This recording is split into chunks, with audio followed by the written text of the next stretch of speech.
अस्सलाम वालेकुम। अच्छा, तो पिछली वीडियो में हमने देखा था कि यूनाइटेड नेशन की बैकग्राउंड हिस्ट्री, कि यूनाइटेड नेशन की जो ऑर्गेनाइजेशन है वो कैसे बनी है, मतलब कि इसके पीछे क्या क्या चीज़ें हैं, क्या बैकग्राउंड इफेक्ट थे इसके, क्यों इसकी ज़रूरत पेश आई। तो इस लिहाज से हमारा ना वो इसके रह गए थे कि इसके जो डिपार्टमेंट्स थे ना वो रह गए थे। अच्छा, तो अगर इसका मैं लेक्चर रिवाइज करवाना चाहूँ तो मैं आपको बता देता हूँ कि यूनाइटेड नेशन असल बेसिकली है ये जी पीस के लिए और इकोनॉमिक एंड सोशल ऑर्गेनाइजेशन है जी ये। अच्छा जी, अब अगर इसका बैकग्राउंड देखा जाए तो पीस के लिए, सबसे पहले पीस के लिए या बल्कि पीस के लिए नहीं, सॉरी, पीस के लिए नहीं बल्कि एक ऑर्गेनाइजेशन बनाई गई थी जो कि जंग में मदद करती थी। जो मजलूम लोग कत्ल कर दिए जाते थे उनके लिए international committee of red cross वो बनाई गई थी जी 1863 में। हेनरी ड्यूरट ने बनाई थी जी वो, जिसका हेडक्वार्टर जिनेवा में रखा गया था, जिसका एम था जी कैरेटीन वार।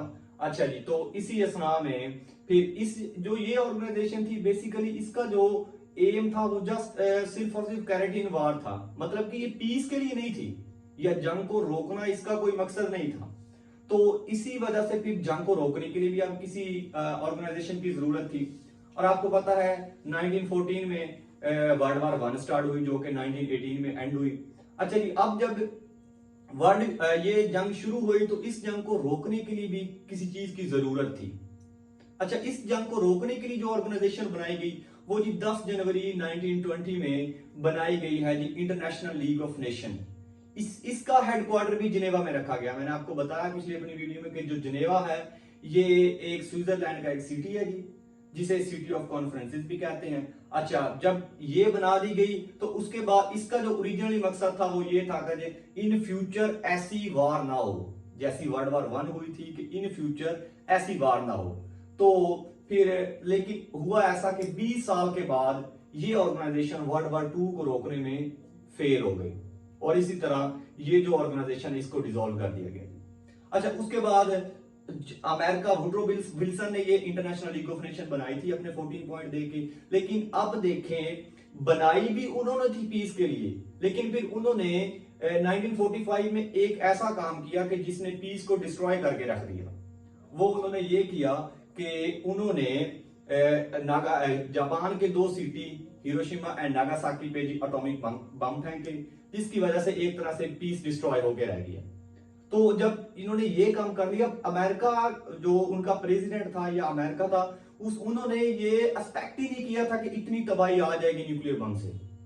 लेकिन जब उन्होंने फेंका तो इतनी तबाही आई। तो इस वजह से ना उन्होंने फिर बाद में फिर दोबारा उन्हीं ने पीस के लिए एक ऑर्गेनाइजेशन बनाई जिसे कहते हैं जी यूनाइटेड नेशन ऑर्गेनाइजेशन। अच्छा, ये यूनाइटेड नेशन ऑर्गेनाइजेशन का जो नाम रखा गया था वो रखा था जी F D Roosevelt, Franklin D Roosevelt ने जी इसका नाम रखा था, ये टर्म कॉइन की थी जी। अच्छा, तो अब अब जब भी कोई ऑर्गेनाइजेशन बनते हैं ना तो उसके डिपार्टमेंट्स होते हैं कि इसका सेक्रेटरी जनरल कौन होगा, इसका इकोनॉमिक एंड सोशल में क्या होगा, इसका हेड कौन सा होगा। तो इसके लिए, इसको चलाने के लिए ना इसके 6 डिपार्टमेंट्स बनाए गए थे जी। ये आ गया जी आपका यूएनओ। अच्छा, अब इसके 6 डिपार्टमेंट्स कौन कौन से हैं? सबसे पहला इसका डिपार्टमेंट है जी जनरल असेंबली।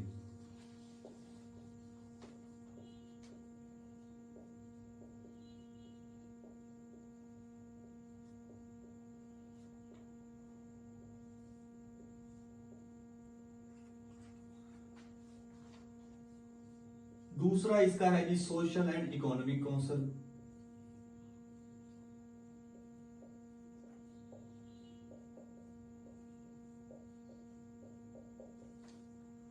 अच्छा, तो तीसरा इसका है जी ट्रस्टीशिप काउंसिल।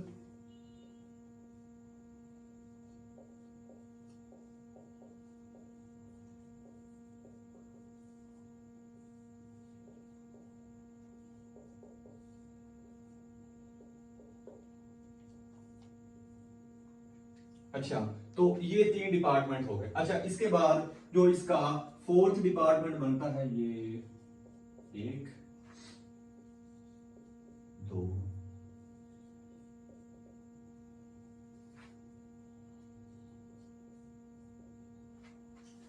वो है जी international court of justice ICJ जिसे कहते हैं जी।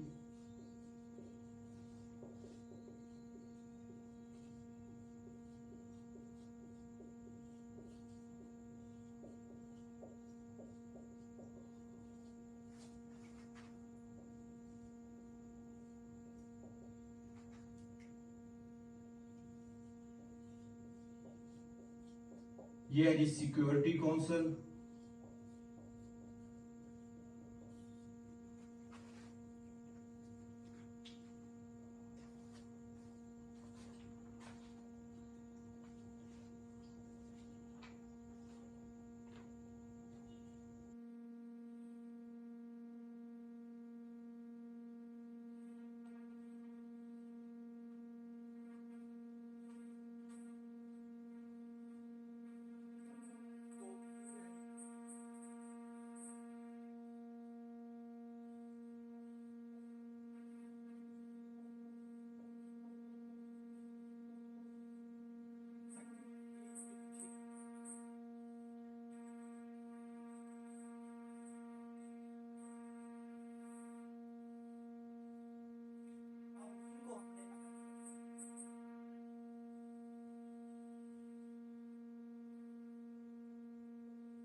जनरल असेंबली ऐसी असेंबली है कि जिसमें यूनाइटेड नेशन ऑर्गेनाइजेशन के तमाम मेंबर जो हैं वो इसको रिप्रेजेंट करते हैं जी।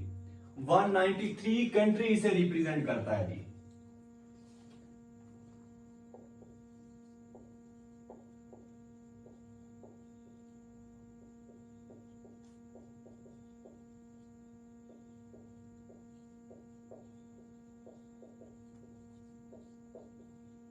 वन 193 कंट्री इसे रिप्रेजेंट करते हैं। जनरल असेंबली को 193 जो मुल्क हैं यूनाइटेड नेशन ऑर्गेनाइजेशन का पार्ट है, जनरल असेंबली में ये सारे के सारे हाजिर होते हैं जी। अच्छा जी, जब ये सारे हाजिर होते हैं तो इसी वजह से इसे कहते हैं जी यूनिवर्सल असेंबली या यूनिवर्सल रिप्रेजेंटेशन भी इसे कहते हैं जी। Universal representation.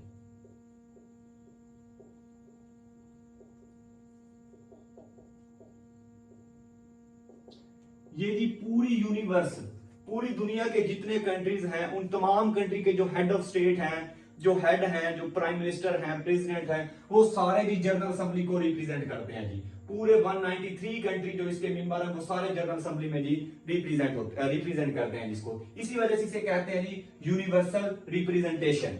अच्छा जी, अब अगर देखा जाए जनरल असेंबली, इसका जो इजलास है ना वो साल में एक दफा होता है।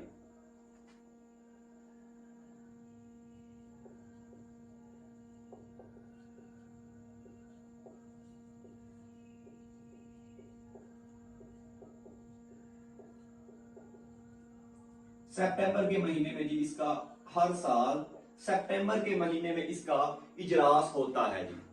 अच्छा जी, एक बात मैं आपको बता दूं कि जितने भी डिपार्टमेंट, इसके 6 के 6 डिपार्टमेंट हैं, इन डिपार्टमेंट से without international court of justice in तमाम के जो हेडक्वार्टर है ना वो न्यूयॉर्क में है जी।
सस्टेनेबल डेवलपमेंट गोल्स पर ये वर्क करती है जी आपकी। अच्छा, इसके अगर मैं मेंबर की बात करूं, मेंबर है जी इसके 54 कंट्री। अब यहां पे आपको एक समझ मतलब कि ना एक कंफ्यूजन पैदा हो रही होगी कि यूनाइटेड नेशन ऑर्गेनाइजेशन के जो मेंबर हैं वो 193 हैं और ये उसके डिपार्टमेंट है, तो फिर इसमें 54 कंट्री क्यों है? तो वजह यह है कि जो बाकी 193 कंट्रीज हैं, और सॉरी 193 कंट्री हैं, वो यूनाइटेड नेशन ऑर्गेनाइजेशन को उन्होंने पीस के लिए ज्वाइन किया हुआ है। उन्होंने social and economy trusteeship council secretariat इन सब के लिए ज्वाइन नहीं उन्होंने किया हुआ। उन्होंने इस ऑर्गेनाइजेशन को पीस के लिए ज्वाइन किया हुआ कि अगर कोई कंट्री उन पे ज्यादती करता है तो वो अपना जनरल असेंबली में इजलास बुलाकर उस कंट्री की जो आर्मी है उसको अपनी कंट्री से निकाल सके। वो उन्होंने पीस के लिए ज्वाइन किया हुआ, लेकिन जो social and economy council economy के लिए जिन्होंने ज्वाइन किया हुआ है वो सिर्फ और सिर्फ 54 कंट्रीज हैं। अच्छा अच्छा, इसके बाद इसका हेडक्वार्टर न्यूयॉर्क में जी सेम।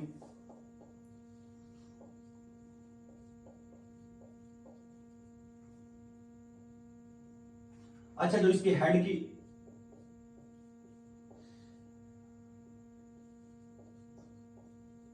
अच्छा जो security social and economy council का जो हेड होगा, जो इसकी ड्यूरेशन है वो है जी 3 ईयर।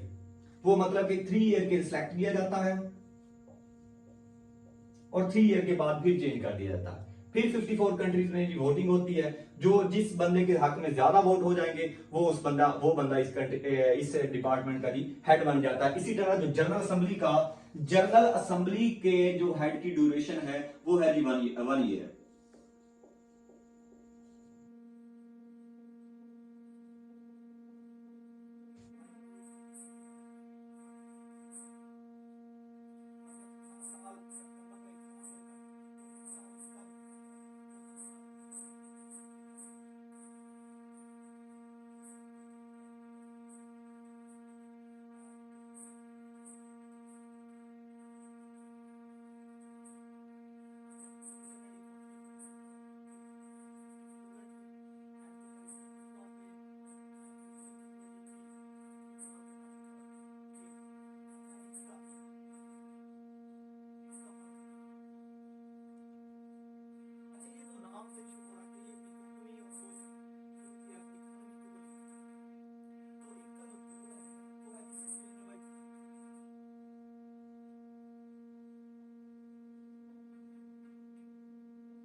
ये बनाई गई थी 1945 में शुरू में, तो इसके गोल्स थे सिर्फ और सिर्फ 15, लेकिन 2015 में इसके गोल्स और इसका नेम चेंज कर दिया गया है जी। रिसेंटली इसका नेम रख दिया गया जी millennium development goals. Millennium development goals.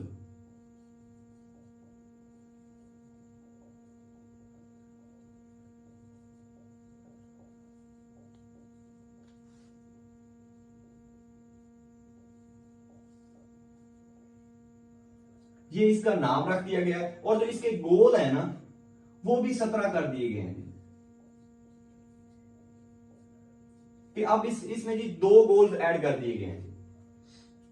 ये हुआ है जी सोशल एंड इकोनॉमिक काउंसिल का वर्क। अच्छा, उसके बाद ये अब आपकी 2 जो डिपार्टमेंट्स हैं, ये इनकी इंफॉर्मेशन है, ये इकोनॉमी को लेके चलता है। अब जो ये जनरल असेंबली है, ये जी इसमें तमाम मेंबर मतलब कि इसको रिप्रेजेंट करते हैं जी, और अगर किसी कंट्री के बारे में कोई फैसला करना हो तो वो इस जनरल असेंबली में करते हैं। इसी वजह से तो इसे यूनिवर्सल रिप्रेजेंटेशन कहते हैं जी। अच्छा, अब आ गया जी आपका ट्रस्टीशिप काउंसिल।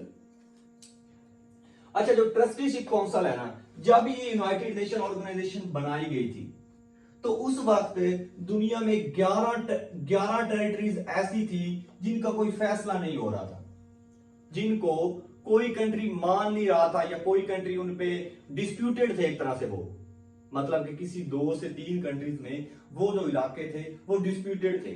फॉर एग्जांपल जैसे आजकल कश्मीर है हमारा, वो डिस्प्यूटेड है पाकिस्तान और इंडिया में।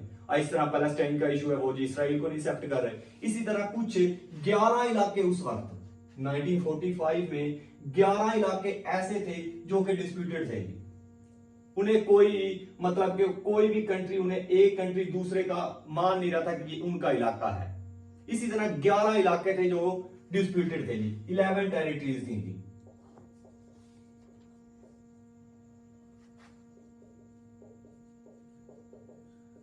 टेरिटरीज ऐसी थी जो कि एक तरह से डिस्प्यूटेड थी जी। तो ये ट्रस्टीशिप काउंसिल बनाई गई थी ना जी, ये इसी एम के लिए बनाई गई थी कि जो ये 11 टेरिटरीज हैं कि या तो ये इनकी सेल्फ गवर्नमेंट बन जाए, कि ये खुद अपने आप को एक मुल्क बना ले, सेल्फ गवर्नमेंट बना लेंगी अपनी,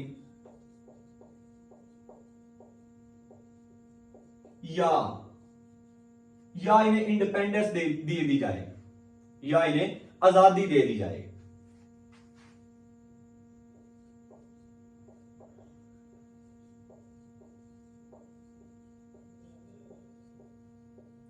तो ट्रस्टीशिप काउंसिल जो है इसमें 11 टेरिटरीज थी जो मतलब कि एक तरह से जिनका कोई फैसला नहीं हो रहा था। तो सेल्फ गवर्नमेंट इनको जी इसके लिए ट्रस्टीशिप काउंसिल बनाई गई कि जो ये 11 टेरिटरीज हैं कि या तो ये अपनी सेल्फ गवर्नमेंट बना ले, या एक इंडिपेंडेंस अपनी मतलब के हासिल कर लें, या किसी दूसरी कंट्री के साथ इल्हाक कर लें। ठीक है, तो ये था जी ट्रस्टीशिप काउंसिल का हमारा इनका एम ये। अच्छा, तो हुआ ऐसे कि 1994 में इनकी जो लास्ट डिस्प्यूटेड कंट्री थी ना, वो थी जी पलाओ।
फील्ड हो गया।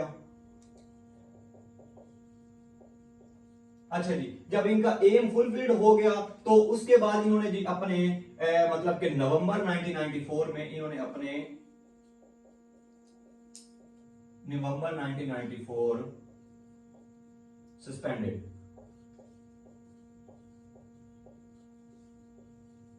इन्होंने जो अपनी वर्किंग थी वो सस्पेंड कर दी। उसके बाद इन्होंने ये फैसला किया कि अब जब कभी भी जरूरत पड़ी, मतलब कि अगर किसी टेरिटरी का मसला है, वैसे तो पाकिस्तान और इंडिया के बिटवीन रिसेंटली अभी तक चल रहा है आईओके के इंडियन ऑक्युपाइड कश्मीर का, और इस तो लेकिन फिर भी ये ट्रस्टीशिप काउंसिल बनी हुई है, लेकिन उस पर ये सब डिपार्टमेंट चुप है, पता नहीं क्यों चुप है। अच्छा, तो ये है जी इसके इन्होंने अपने नवंबर 1994 में इन्होंने अपनी जो वर्किंग थी वो सस्पेंडेड कर दी थी। उसके बाद अब ये जब चाहे अपना इजलास बुला सकते हैं। ऑर्गेनाइजेशन के department, general assembly, social and economic council and trusteeship council.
International court of justice, United nation का जो अदालती पार्ट है वो है जी जुडिशियल बॉडी ऑर्गन। अच्छा जी, तो इसमें जी एक तरह से आपका एक जज होता है जिसमें जी ऑलमोस्ट कोई 15 जज होते हैं जो फैसला करते हैं अलग कंट्रीज के बारे में, लेकिन ये इसका कोई ना स्पेशली कोई वर्क ना इतना ज्यादा अभी तक कोई हुआ नहीं है कि जैसे अब डिस्प्यूटेड है अभी तक पाकिस्तान और इंडिया के between, international court of justice ने इसमें कोई एक्शन नहीं लिया, लेकिन फिर भी ये हमने तो ये डिस्कस करना ही है ना, हमने तो पढ़ना ही है ना। अच्छा, जुडिशियल बॉडी ऑर्गन है, और ये इससे इससे पहले क्या था, चलो ये तो इंटरनेशनल लेवल पे जस्टिस अगर आपको चाहिए तो ये तो 1945 में बन गई, लेकिन इससे पहले भी तो इसमें कुछ होगा कि इंटरनेशनल लेवल पे अगर किसी को इंसाफ चाहिए हो तो वो इससे पहले क्या करते थे। तो इससे पहले भी एक ऑर्गेनाइजेशन थी जिसे कहते हैं परमानेंट कोर्ट ऑफ जस्टिस। अच्छा जी, मैं यहाँ पे ना पेनल्टी मेट लिख देता हूं। पेनल्टी मेट कहते हैं जी पहले से आखिरी से पहला, पेनल्टी मेट, पेनल्टी मेट कहते हैं आखिरी से पहला, कि आखिरी ये है, सॉरी आखिरी ये इंटरनेशनल कोर्ट ऑफ जस्टिस है, और जो इससे पहले पेनल्टी मेट थी इस इंटरनेशनल कोर्ट ऑफ जस्टिस की जगह पे वो कौन सा ऑर्गन है, वो मैं अभी आपको बताता हूं। वो था जी permanent court of international justice.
Dissolve हो गया जी 1945 में, डिसॉल्व हुआ जी, मतलब कि खत्म हुआ 1945 में।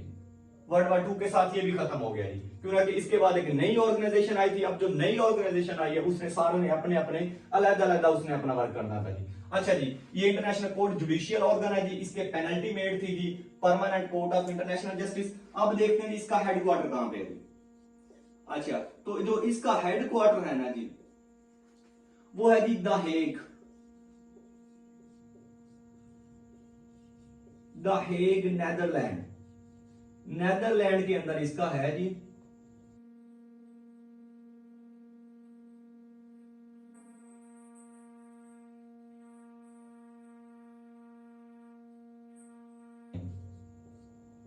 नेदरलैंड या हॉलैंड।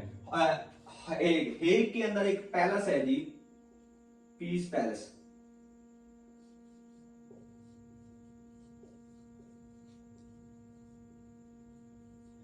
पीस पैलेस के अंदर जी इसका हेडक्वार्टर है जी, द हेग नेदरलैंड हॉलैंड के अंदर जी। ये इसका जी, अगर मतलब कि कंट्री वो पूछ ले कि international court of justice country के लिहाज से इसका हेडक्वार्टर किसमें है, तो वो आपका आ जाएगा नेदरलैंड या हॉलैंड। अगर वो पूछ ले सिटी के लिहाज से तो वो आपने बता देना जी द हेग। अगर वो एग्जैक्ट बिल्डिंग पूछ ले तो वो जो बिल्डिंग है वो है जी पीस पैलेस ऑफ हेग। ये जी तीनों तरह से। और ये मजे की बात ये कि मैंने आपको जितने भी अभी तक, जितना भी आपको मैंने अभी तक पढ़ाया है, ये तमाम चीजें पीपीएससी में आ चुकी हैं, आती हैं और आती रहेंगी। क्योंकि अगर ऑर्गेनाइज यूनाइटेड नेशन में से कोई क्वेश्चन एमसीक्यूज पिक हुआ तो ये जो चीजें मैं आपको बता रहा हूं इन्हीं में से होगा, इससे आगे पीछे कोई क्वेश्चन नहीं आने वाला। अच्छा, द हेग नेदरलैंड, और इसके जो जजेस की तादाद होती है ना जी, नंबर ऑफ जजेस के इंटरनेशनल कोर्ट ऑफ जस्टिस में जजेस कितने होते हैं, जजेस जी इसमें होते हैं जी 15। टोटल 15 जज होते हैं जी पूरी दुनिया के आपके जो जज हैं वो इस वक्त जो टोटल 15 हैं जी। अच्छा, अब जो इनकी ड्यूरेशन है ना इन जजेस की,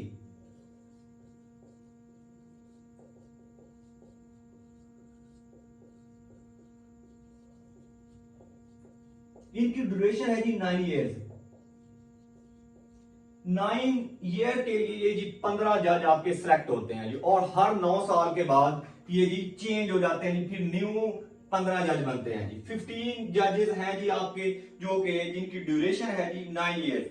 9 साल के ये सिलेक्ट होते हैं और हर 9 साल के बाद फिर ये तब्दील हो जाते हैं जी, चेंज हो जाते हैं जी। तो ये है जी आपका इंटरनेशनल कोर्ट ऑफ जस्टिस। अच्छा जी, ये अगर ये ऐसे भी ये क्वेश्चन पूछ सकते हैं कि यूनाइटेड नेशन ऑर्गेनाइजेशन का ऐसा कौन सा डिपार्टमेंट है या ऐसा कौन सा ऑर्गन है जिसका हेडक्वार्टर न्यूयॉर्क में नहीं है, तो वो है जी वाहिद आईसीजी, इसे आईसीजेबी कहते हैं, इंटरनेशनल कोर्ट ऑफ जस्टिस। आईसीजेबी इसे कहते हैं, इंटरनेशनल कोर्ट ऑफ जस्टिस। तो ये है जी इसके बारे में तमाम information international court of justice के रिलेटेड। अच्छा जी, अब आ गया जी सिक्योरिटी काउंसिल। अच्छा सॉरी, इसकी जो लैंग्वेज है ना, मतलब कि वो फैसला जो अपना सुनाते हैं वो किस लैंग्वेज में सुनाते हैं, तो जो इसकी लैंग्वेजेस हैं वो है जी इंग्लिश एंड फ्रेंच। ये भी मोस्ट इंपॉर्टेंट है जी, आ चुका है, पता नहीं कितनी दफा ये क्वेश्चन आ चुका है कि इंटरनेशनल कोर्ट ऑफ जस्टिस की लैंग्वेजेस कौन कौन सी हैं जी, वो है जी English and French.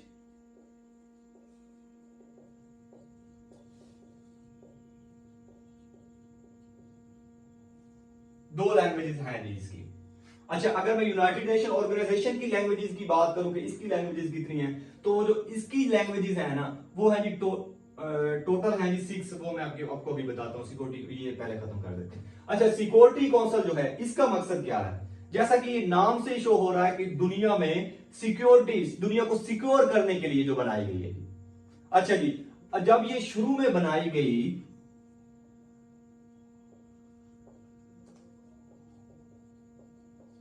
In star जो इसके मेंबर थे ना वो थे जी इसके 10 मेंबर। शुरू में इसके मेंबर्स की तादाद थी इन स्टार्ट, वो थे जी 10 कंट्रीज के मुल्क इसके मेंबर थे जी। लेकिन बाद में फिर ऐसे कर दिया गया इन 1965 में इसके मेंबर की तादाद बढ़ाकर 15 कर दी गई जी। इसके मेंबर्स की तादाद 15 कर दी गई, और इन 15 में से अब 5 आपके परमानेंट हैं और 10 आपके नॉन परमानेंट मेंबर हैं जी। परमानेंट मेंबर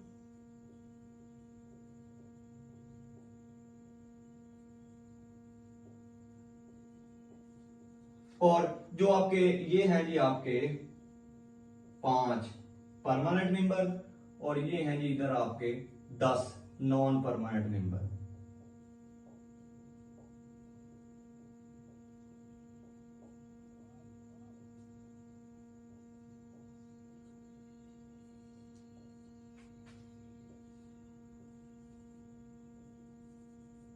अच्छा जी, अब परमानेंट मेंबर में कौन कौन सी कंट्री आ जाती है जी।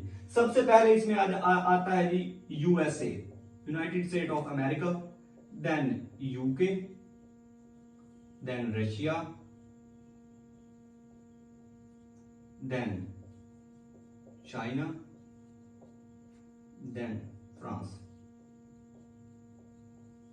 ये है जी इसके परमानेंट मेंबर, जो कि सिक्योरिटी काउंसिल चाहे जैसे भी हालात आए, जो ये मेंबर है ना सिक्योरिटी के लिए, ये मेंबर यूनाइटेड नेशन के रहेंगे ही रहेंगे। अब जो ये 10 मेंबर हैं ये चेंज होते रहते हैं जी, अल्टरनेटिवली चेंज होते रहते हैं जी।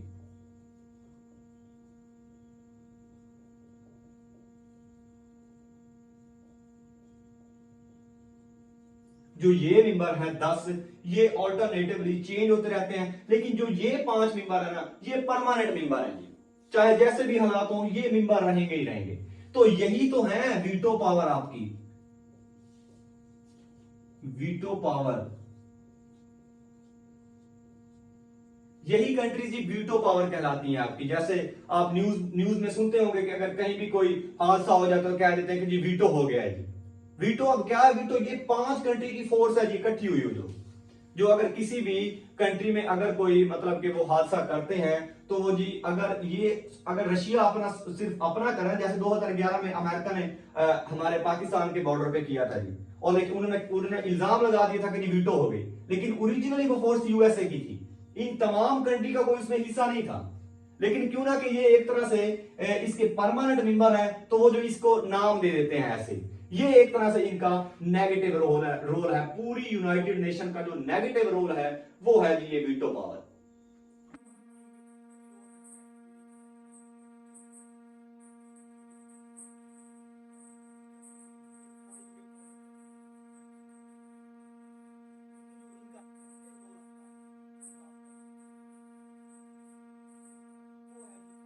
वीटो पावर वाला।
Veto power.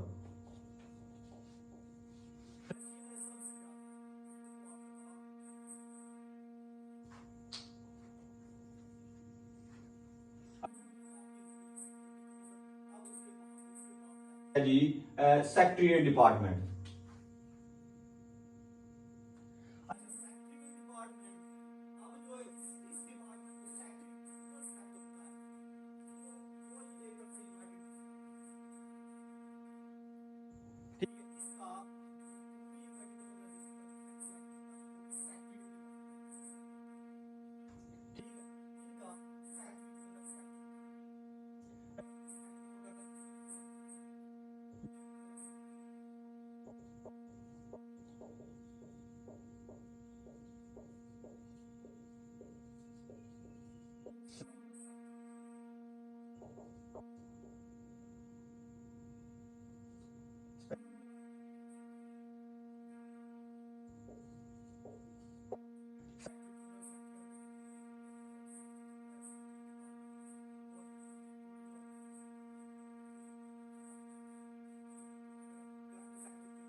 पूरे 9 के बारे में। अच्छा अब देखते हैं इनका करंट के बारे में देख लेते हैं, क्यों ना कि ये एक तरह से इंपॉर्टेंट है जी।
वोटिंग उसके हक में हो जाए तो वो रह सकता है। एंटोनियो गुटेरेस ये जी ओरिजिनली पोर्टुगल से है जी।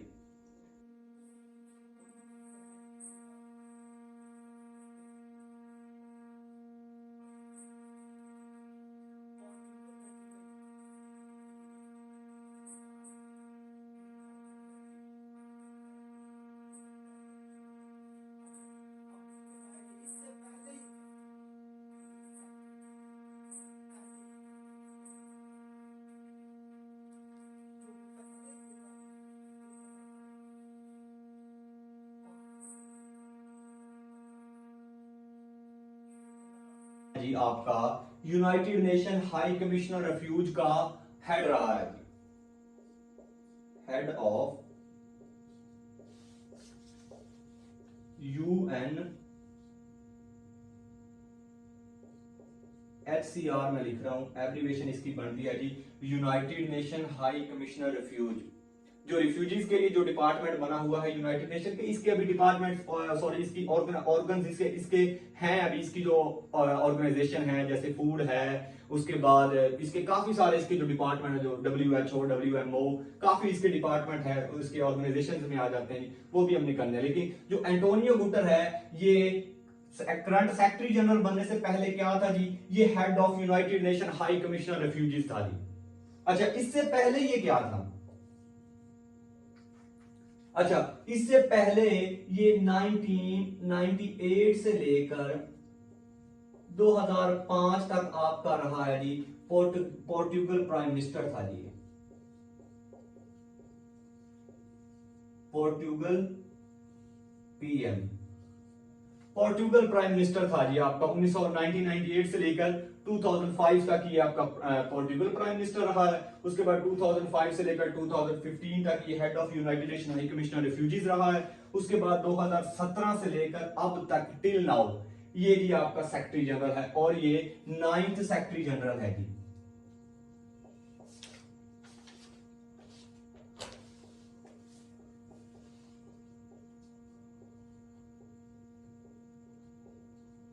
ये जी आपका 9th सेक्रेटरी जनरल है जी।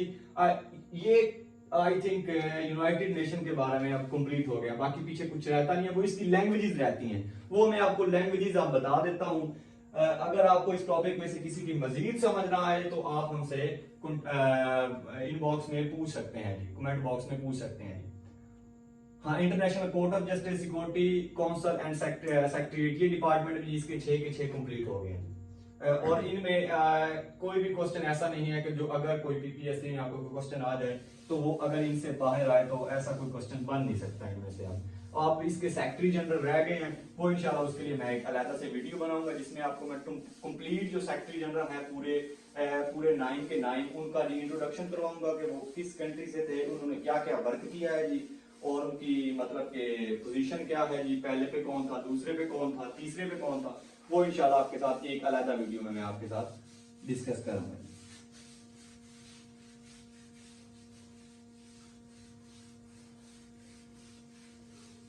अच्छा जी, अब इसकी रह गई जस्ट हमारा एक ही चीज रह गई, वो है इसकी लैंग्वेजेस ऑफ यूनाइटेड नेशन।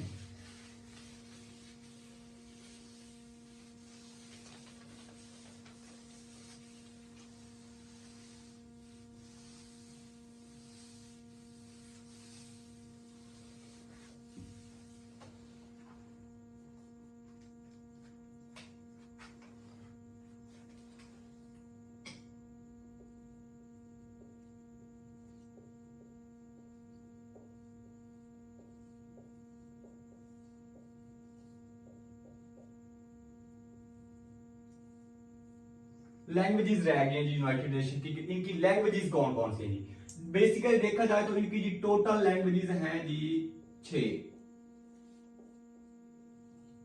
अब लैंग्वेजेस से मुराद ऐसा कि जो जनरल असेंबली है आपकी उसमें कौन कौन सी लैंग्वेजेस यूज होती हैं जी। अब इसका मकसद ये है कि जो आपकी जनरल असेंबली है, जब पूरी दुनिया वहां पे इकट्ठी होती है, पूरी दुनिया की एक लैंग्वेज तो है नहीं, तो वो इसका लैंग्वेजेस बनाने का इनका मकसद ये था कि जो वो जनरल असेंबली में 193 कंट्रीज इकट्ठे होंगे, अब वो किस किस जुबान में बात कर सकते हैं, तो वो जी बेसिकली इनके छह लैंग्वेजेस हैं जी। वो पहली लैंग्वेज इसकी आती है जी इंग्लिश,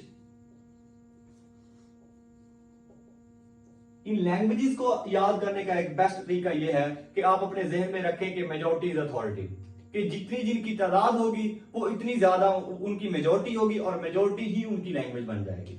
अब क्यों ना कि इंग्लिश, अब इंग्लिश एक तरह से देखा जाए तो पूरे यूरोप में इंग्लिश चलती है, पूरे नॉर्थ अमेरिका साउथ अमेरिका में इंग्लिश चलती है। अब एक तरह से ये इनकी मेजॉरिटी बन गई है और मेजॉरिटी इज अथॉरिटी, तो इनकी लैंग्वेज भी जो यूनाइटेड नेशन की पहले नंबर पर ऑर्गेनाइजेशन है वो है जी इंग्लिश।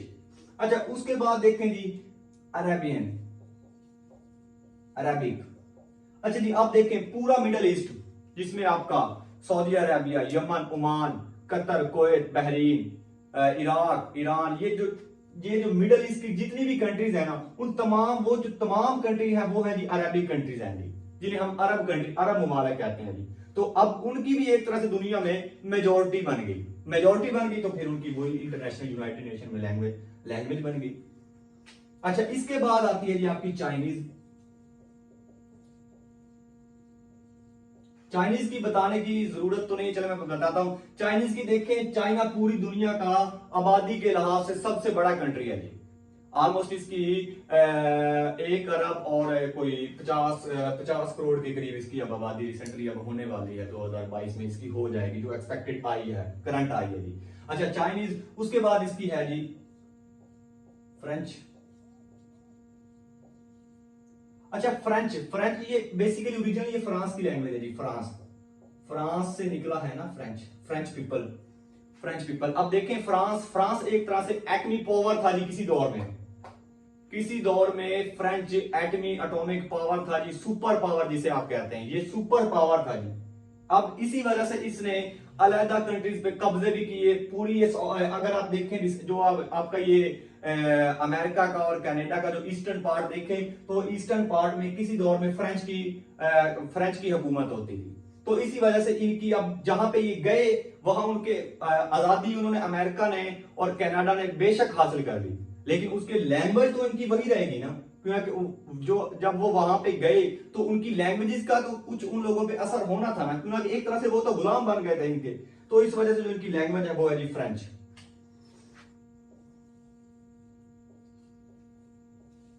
ये है जी रशियन। अब रशियन भी देखा जाए तो रशिया यूएसएसआर किसी दौर में पूरे सेंट्रल एशिया पे रशिया की हुकूमत हुआ करती थी जी। दिसंबर 1991 में यूएसएसआर ब्रेक हुआ। जब यूएसएसआर ब्रेक हुआ तो जो ये आपके सेंट्रल एशिया की कंट्रीज हैं, जिसे आप कहते हैं कजाकिस्तान, तुर्कमेनिस्तान, उज्बेकिस्तान, तो ये जो कंट्रीज हैं ये सारे मतलब के एक तरह से अलग अपनी इंडिपेंडेंस टेरिटरीज बन गई। तो ये आपकी लैंग्वेजेस थी। इसके बाद अगर जो इनकी लास्ट लैंग्वेज देखी जाए तो वो है इनकी स्पेनिश, रशियन, सॉरी हाँ स्पेनिश। ये है जी स्पेन पीपल ऑफ स्पेन।